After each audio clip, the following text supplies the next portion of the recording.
Bismillahirrahmanirrahim. Assalamualaikum warahmatullahi wabarakatuh. Apa kabar teman-teman semuanya? Oke, senang sekali bisa menyapa kembali teman-teman. Dalam video kali ini, ya kita dalam sesi ini kita akan membicarakan bagaimana melakukan peramalan dengan menggunakan metode multivariate Singular Spectrum Analysis atau multivariate SSA. Ya, video ini merupakan kelanjutan dari seri pembahasan metode Singular Spectrum Analysis atau SSA dari video sebelumnya. Nah, link video sebelumnya bisa ditonton di deskripsi ya, linknya, atau di pojok kanan atas ini. Oke, baik, langsung saja kita mulai pembahasan kita kali ini. Ya, seperti biasa, sebelum memulai semuanya, ya, kita pastikan dulu tidak ada variabel yang aktif dan juga grafik yang aktif di RStudio kita. Yang pertama kita eksekusi dulu ya, sintak pertama, baris pertama. Oh ya teman-teman, perlu saya informasikan bahwa pembahasan materi ini menggunakan referensi buku dari Kuliah Andina. Nah, ini dia ya, bukunya bisa dicek.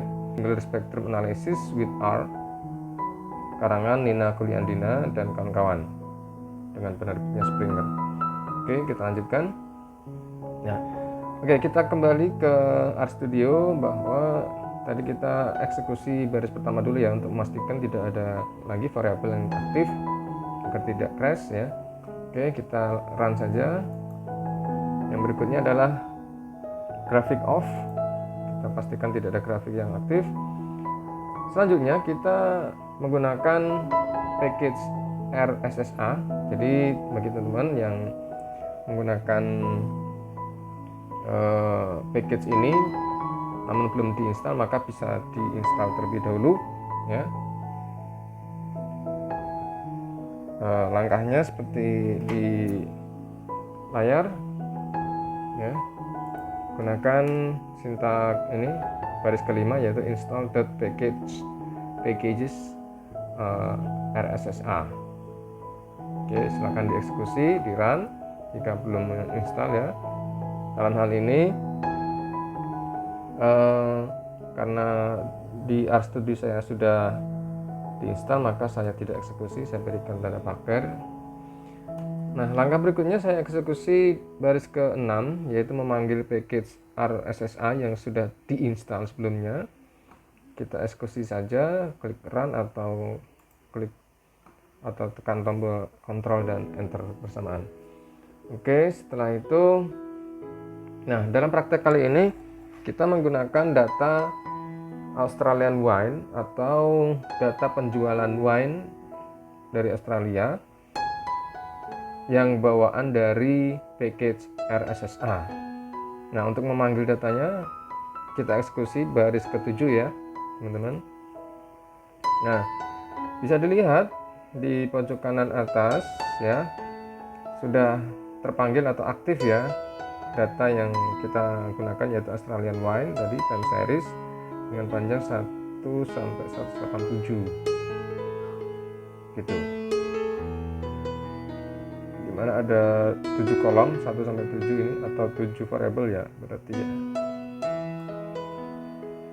Nah, ini berikut dengan tahunnya. Oke. Jika teman-teman ingin melihat seperti apa struktur datanya, bisa dijalankan. Nah, ini dia. Ini penampakannya ya, teman-teman. Ada dry white, fortified, red, rose, sparkling, sweet white. Ini jenis-jenisnya wine. Ya. 1 sampai 187 ya tadi ya.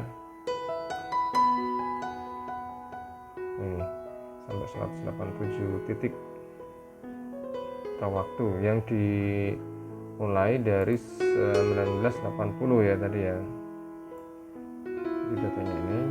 Nah, ini 1980 sampai 96. Oke. Itu tadi penampakan struktur datanya, data penjualan wine Australia. Nah, berikutnya kita membagi data menjadi data training dan juga data testing ya.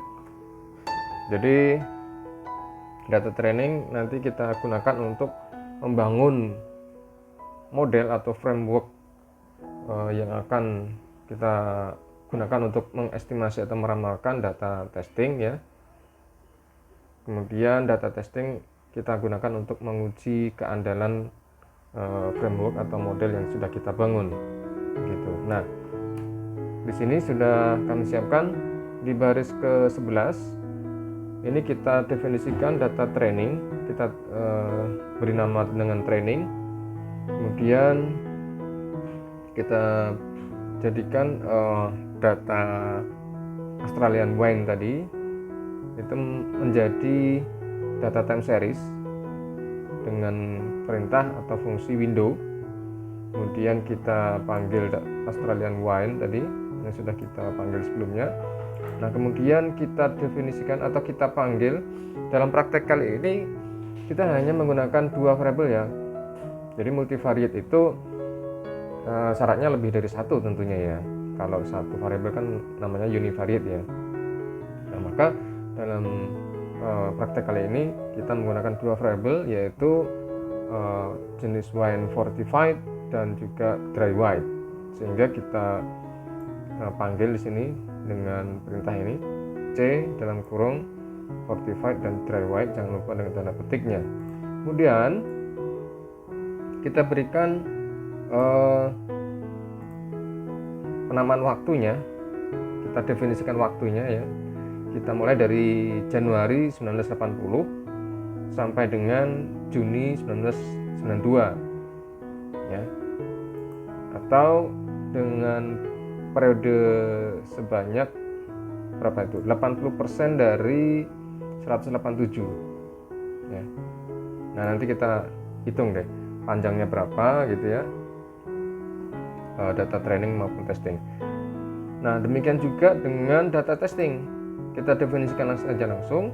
Jadi dari data Australian wine tadi dengan variabel yang sama fortified dan dry white, kita berikan data waktu ya, dimulai dari 1992 bulan Juli, tentunya kelanjutan dari sebelumnya ya. Ini kan data training tadi berakhir sampai Juni 1992. Jadi selanjutnya data testing itu dimulai dari Juli 1992 sampai dengan 1995 bulan Juli ya. Oke, kita eksekusi baris ke-11 data training dan juga data testing baris ke-12. Nah, selanjutnya kita definisikan panjang dari data yang kita gunakan. Yang pertama yaitu di baris ke-15 yaitu N kecil, yaitu total data, panjang data training dan testing itu ada berapa sih? Maka kita jumlahkan length dari data training, kita pilih salah satu fortified, dan juga panjang data testing kita pilih salah satu juga training fortified. Dalam hal ini sembarang saja fortified maupun dry white tentunya sama saja ya. Kita asumsikan panjangnya sama kedua variabel tersebut. Oke, kita eksekusi baris ke-15. Kalau ingin melihat berapa N, kita blok, kemudian kita run, yaitu 187 ya. Sama seperti tadi ini di pojok kanan atas tadi, 1 sampai 187 titik ya data yang kita miliki. Oke, berikutnya di baris ke-16 kita punya atau kita definisikan P itu sebagai panjang dari data training, atau di sini saya berikan catatan dalam hal ini adalah panjang data training atau 80% dari total series. Nah, dalam analisis time series, penentuan panjang data training dan data testing itu belum ada ketentuan yang pasti ya tentunya ya. Tapi pada umumnya sekitar 80%, 75% gitu ya. Ya sekitar itu. Tergantung atau terserah pada si peneliti begitu. Nah, berikutnya data testing, maka bisa kita hitung bahwa dia dihitung dari N, tentunya total panjang data yang kita miliki dikurangi dengan data training ya, sehingga N minus P begitu. Oke, kita eksekusi. P tadi berapa? 150, dan Q berapa? Tentunya 37 ya, jika dijumlahkan 187. Oke. Nah, berikutnya kita masuk ke tahap membangun framework SSA yang menggunakan data training begitu. Oke. Maka kita menggunakan fungsi SSA training, kita gunakan data training ya tentunya. Kemudian window length-nya kita menggunakan persamaan ini, minimum dari P, panjang data training tadi ya, plus 1 dibagi dengan 2. Kemudian KN-nya atau jenisnya menggunakan MSSA atau multivariate SSA. Oke, kita eksekusi baris ke 20. Oke. Nah, selanjutnya kita harus mendefinisikan atau mengidentifikasi banyaknya eigenvektor yang akan digunakan dalam analisis, karena nantinya penting sekali berapa banyak yang harus kita libatkan dalam analisis. Nah, dalam hal ini kita menggunakan plot tree gitu ya. Salah satu teknik yang bisa kita gunakan adalah plot tree.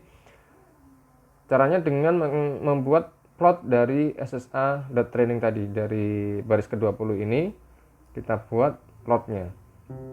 Oke, kita eksekusi saja baris ke-24. Nah, ini dia. Kita perbesar, teman-teman.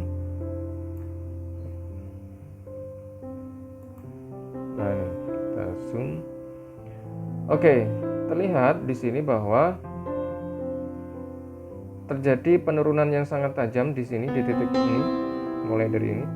Jadi ke titik ke 10, 11, 12 ya, berarti 12. Setelah 12 turun tajam. Artinya banyaknya eigenvektor yang bisa kita gunakan adalah 12 begitu. Oke. Sehingga pada langkah berikutnya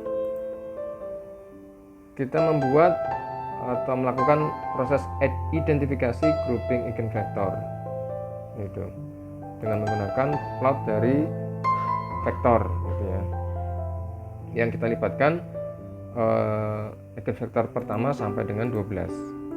Oke, kita eksekusi baris ke-28. Nah, ini dia hasilnya. Nah, ini teman-teman.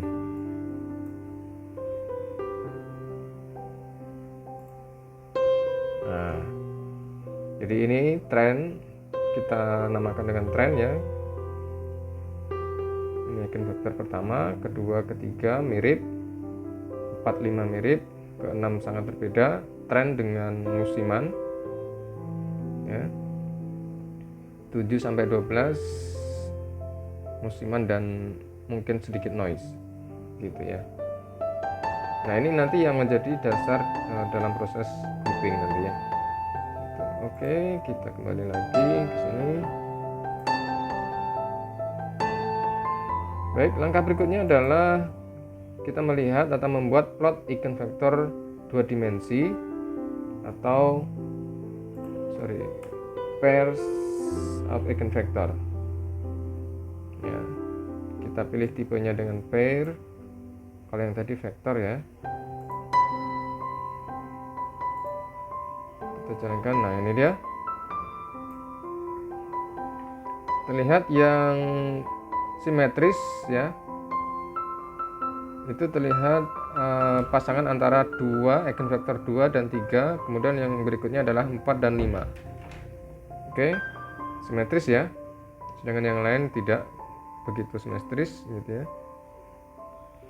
Nah, langkah ini kita lakukan untuk mengetahui nanti penentuan periodisitas atau periode musiman, gitu ya, pada langkah berikutnya nanti. Oke, kita simpan dulu. Nah, langkah berikutnya ini kita membuat rekonstruksi atau membangun data prediksi, ya, data prediksi untuk data aktual, gitu ya. Jadi nanti ada teman-teman, sebagaimana di video sebelumnya itu dijelaskan bahwa ada data aktual, itu data asli yang kita miliki, kemudian ada lagi data prediksi. Prediksi ini adalah estimasi yang menggunakan model yang kita bangun untuk mengestimasi apa? Mengestimasi data aktual, gitu ya. Itu yang namanya data prediksi. Kemudian nanti ada juga data peramalan atau data forecasting, begitu. Data forecasting ini tentunya data peramalan di periode berikutnya dari data aktual atau data asli. Oke, kita kembali ke sini. Pada tahap rekonstruksi kita menggunakan fungsi reconstruct, ya. Kemudian trennya tadi sesuai dengan gambar yang tadi ini sebelum ini. Nah, ini tren kita kelompokkan jadi satu kelompok 1 dan 6. Kemudian yang lainnya termasuk kita kelompokkan dengan seasonality atau musiman 2 sampai 12, gitu ya. Oke, kita eksekusi baris ketiga 4. Nah, untuk melihat hasil rekonstruksi, kita membuat plot hasil rekonstruksi mulai dari baris ke 39. Nah, ini dia dengan perintah ini, sintak ini ya. Get residual false, artinya kita tidak ingin menampilkan residual. Kemudian plot metodenya XY plot, gitu ya. Langsung saja kita eksekusi. Nah, ini dia.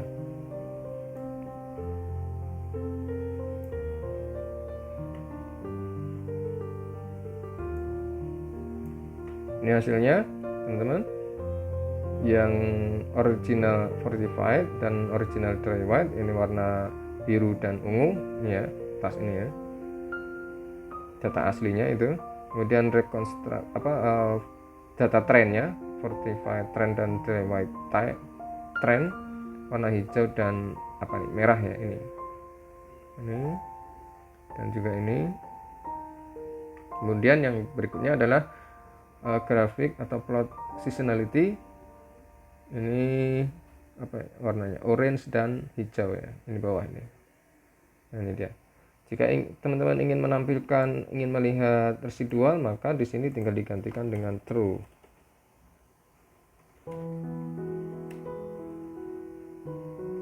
Nah, terlihat di bawah.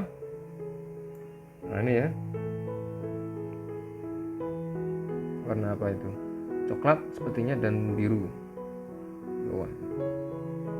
Oke.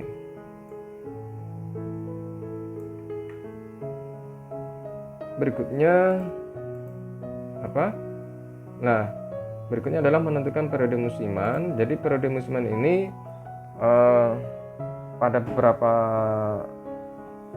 peneliti itu menggunakan periode musiman untuk menentukan panjangnya peramalan yang akan dilakukan nantinya, ataupun membagi sebagai dasar membagi panjang data testing, gitu ya. Jadi misalkan periode musimannya diketahui 12, artinya 12 bulan, maka data testingnya itu dia tetapkan adalah 12 bulan, gitu. Sehingga panjang peramalan yang akan dilakukan juga nantinya itu didasarkan periode musiman tersebut. Misalkan tadi 12, maka peramalan yang dilakukan maksimal adalah 12 bulan, gitu. Oke, kita hitung periode musiman data kita ini. Nah, ini yang kita dasarkan pada ini eigenvektor kedua dan ketiga, pasangan 2 dan 3, dan juga 4 dan 5. Ini didasarkan dari tadi gambar pasangan eigenvektor. Nah, ini 2, 3 dan juga 4, 5. gitu ya. Kita pilih yang paling simetris. Kita pilih metodenya Esprit ya. Jika teman-teman ingin mempelajari lebih detail, silahkan dipelajari atau membaca buku yang kita gunakan referensi yang kita jelaskan di awal tadi ya. Oke, kita eksekusi baris ke-44 teman-teman. Nah, ini dia sudah muncul. Jadi periode data kita yang pertama adalah ini 12, artinya adalah 12 bulan gitu. Nah, silakan teman-teman atau ingin menggunakan acuan ini sebagai dasar dalam penentuan panjang data testing atau panjang peramalan gitu. Langkah berikutnya mengukur keterpisahan grouping. Jadi dalam proses grouping ya, tentunya tadi ada setidaknya kita melibatkan 12 eigenvektor. Nah, kita lihat grafiknya. Nah, ini dia. Misalkan kita coba kelompokkan, untuk data tren itu terdiri dari eigenvektor pertama dan ke-6 ya. Kemudian season 1 yang mirip 2 dan 3 ini, 2 dan 3. Kemudian season kedua adalah 4 dan 5 ini, 4 dan 5. Dan yang ketiga adalah 7 sampai 12.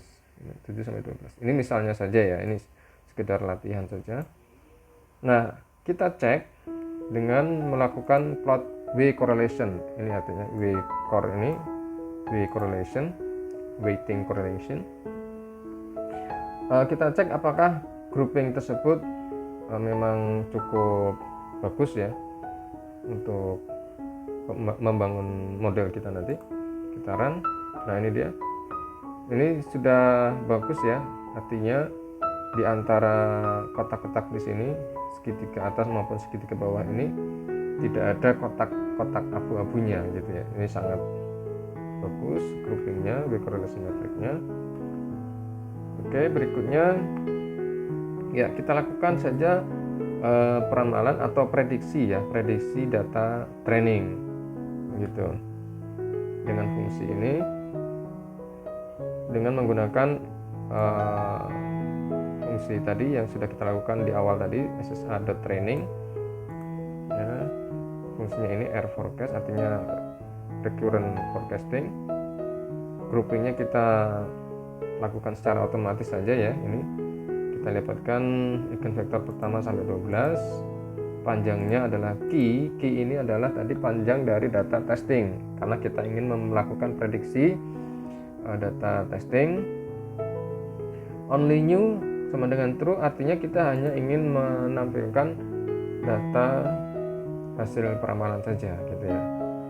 Kalau kita ganti dengan false, maka nanti kita mendapatkan seluruh data, jadi termasuk data aktual dan juga data prediksinya. Nah, dalam hal ini kita gunakan true saja biar tidak terlalu panjang. Oke, kita eksekusi baris ke-52. Ini dia. Jika teman-teman ingin melihat hasil peramalannya seperti apa atau hasil prediksinya seperti apa, kita blok dulu forecast, kita run. Nah, ini dia. Nah, jadi ada dua teman-teman hasil peramalannya atau prediksinya, yaitu F1 dan juga F2. Nah, F1 itu apa? F2 apa? F1 ini adalah hasil prediksi yang menampilkan dalam bentuk tren begitu ya. Sedangkan F2 ini sudah melibatkan unsur musiman juga begitu. Coba kita buat ya, plot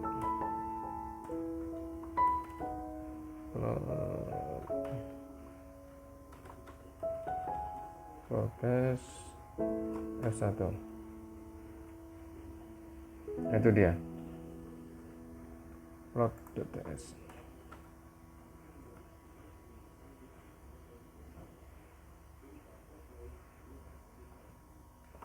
Kita coba F2. Nah, itu dia. Ya, langkah selanjutnya setelah kita memperoleh data peramalan kita tadi, maka kita lakukan pengukuran akurasi peramalan data testing ya. Nah, tentunya dengan menghitung residual dengan sintak baris ke-58 kita eksekusi di sini ya. Kita operasikan baris ke-58 yaitu data testing dikurangi dengan data forecast tapi yang F2 yang telah memperhitungkan tren dan juga musiman ya teman-teman ya. Jadi F2 pilihnya, jangan F1. Oke, setelah itu kita eksekusi. Residual kita dapatkan. Jika kita ingin melihat seperti apa residualnya, nah ini dia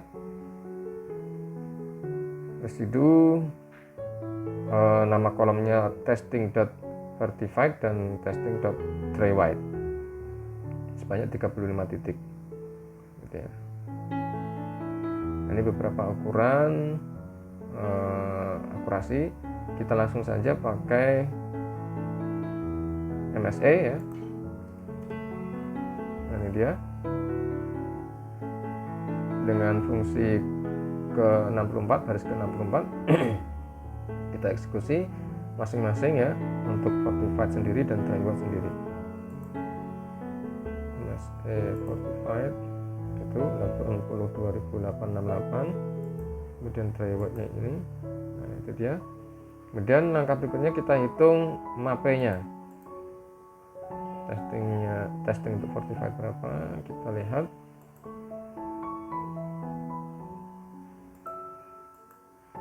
Nah, itu kita dapatkan untuk fortified-nya MAPE-nya 9,68. Kemudian untuk trywide-nya MAPE-nya berapa? 10,34. Ya, masih cukup bagus, masih di bawah 15 ya. Batas untuk bisa diterima hasil peramalannya. Nah, langkah berikutnya adalah kita membuat plotting data aktual, kemudian dengan data hasil peramalan atau data prediksi testing ya. Kita eksekusi dulu baris ke-79. Nah, baris ke-79 ini kita ingin membagi frame kita menjadi dua agar bisa menampilkan dua grafik secara bersamaan dalam satu frame. Dalam hal ini kita akan tampilkan dalam satu baris dan dua kolom, gitu ya. Artinya nanti data fortified sebelah kiri dan juga data trywide sebelah kanan. Kita eksekusi dulu, oke. Nah, setelah itu kita buat untuk fortified dulu, grafik fortified, data trainingnya kita panggil untuk fortified, kemudian kita gabung. Cbin ini menggabungkan kolom data training fortified dan juga data forecast untuk fortified gitu ya. Kemudian plot type-nya single, colornya atau warnanya black untuk data trainingnya, dan juga data testingnya hasil peramalannya adalah red. Kemudian YLED-nya atau judul ke atasnya ya, sumbu atasnya itu adalah hot. Oke, kita eksekusi. Itu dia. Nah, untuk trywide-nya juga sama. Kita definisikan, jangan lupa ya, trywide dan seterusnya. Kita eksekusi. Nah, ini dia hasilnya.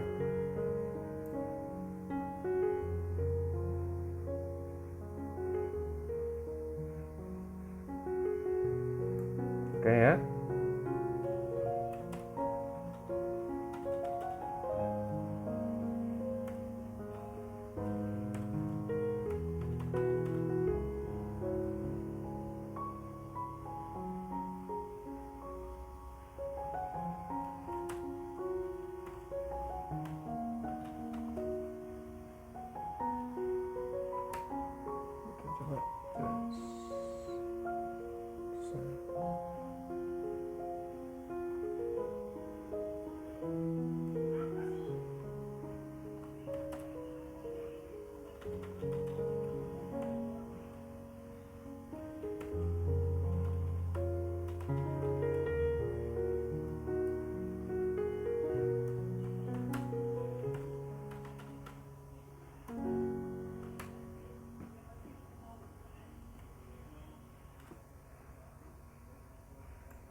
Nah ini dia, atau kita ingin menampilkan juga grafik data testingnya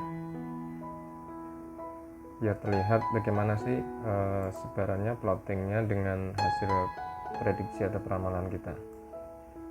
Ini dia, yang kuning adalah data testing yang asli dan yang merah adalah hasil peramalannya, gitu ya.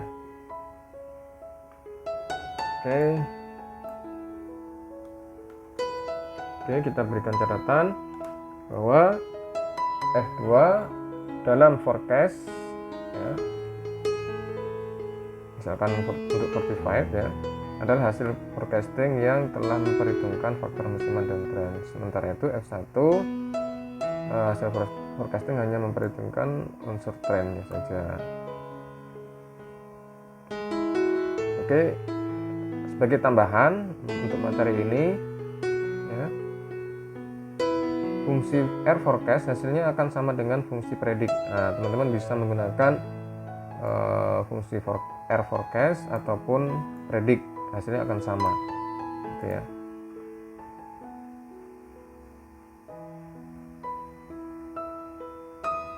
Tentunya SSA-nya ini harus sama dengan yang di atas ya. Misalkan tadi kita menggunakan SSA.training.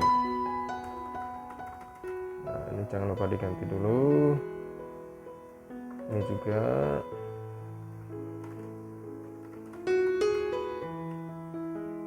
Nah itu dia. Nah ini jika dieksekusi hasilnya akan sama ya. Bismillah, kita coba.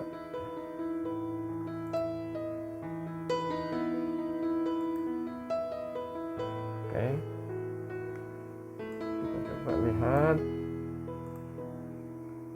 Itu dia. Yang kedua ini. Oke, kita lihat apakah sama.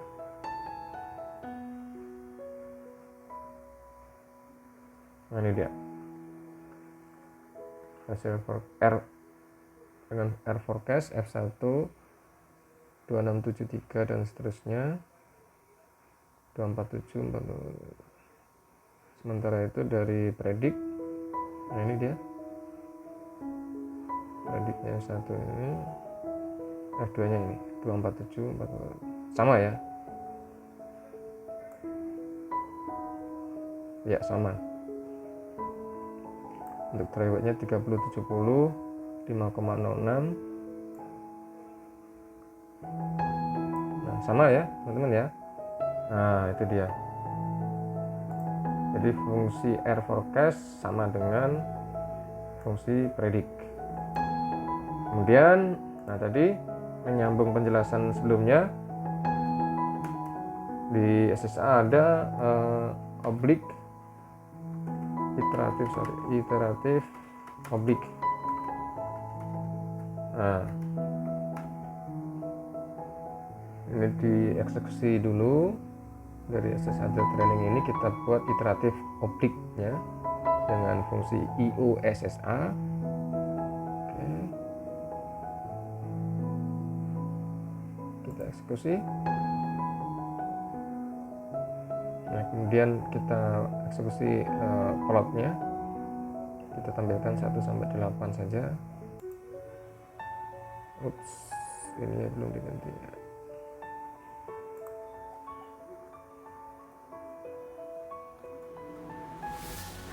Oke, ini dia. Oke. Nah ini dia. Ini hasilnya teman-teman. Sampai 12 deh, nggak apa-apa. Oke. Nah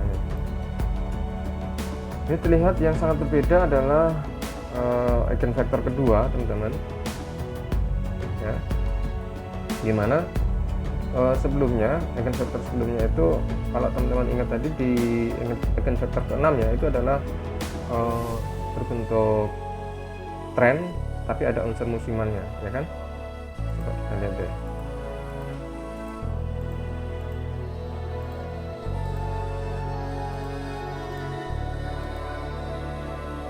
Nah ini dia ya, tapi dengan metode iteratif oblik, eigenvektor ke-6 ini berubah menjadi eigenvektor kedua, dan juga dia tidak ada lagi unsur musimannya, jadi tren mulus ya gitu. Kalau di bukunya Billy Andina tadi disebutkan bahwa dengan iteratif optik ini eigenvektor kedua yang terbentuk tadi itu menghilangkan unsur musiman sehingga dapat meningkatkan akurasi begitu. Nah, ini katanya begitu ya, disebutkan dalam bukunya. Nah, ini sekedar tambahan untuk materi ini. Oke. Nah, teman-teman juga bisa mencoba melakukan forecasting dari hasil optik iteratif optik tadi, dan juga menggunakan teknik yang lain atau metode peramalan yang lain, yaitu vektor SSA, yaitu dengan fungsi V forecast gitu. Oke, dengan demikian selesai materi multivariat SSA kita kali ini. Semoga bermanfaat buat teman-teman, dan kami doakan teman-teman sukses dalam pekerjaan maupun studinya. Oke, terima kasih sudah menonton video ini, dan mohon maaf jika ada yang kurang berkenan atau kesalahan. Terima kasih sekali lagi. Assalamualaikum warahmatullahi wabarakatuh.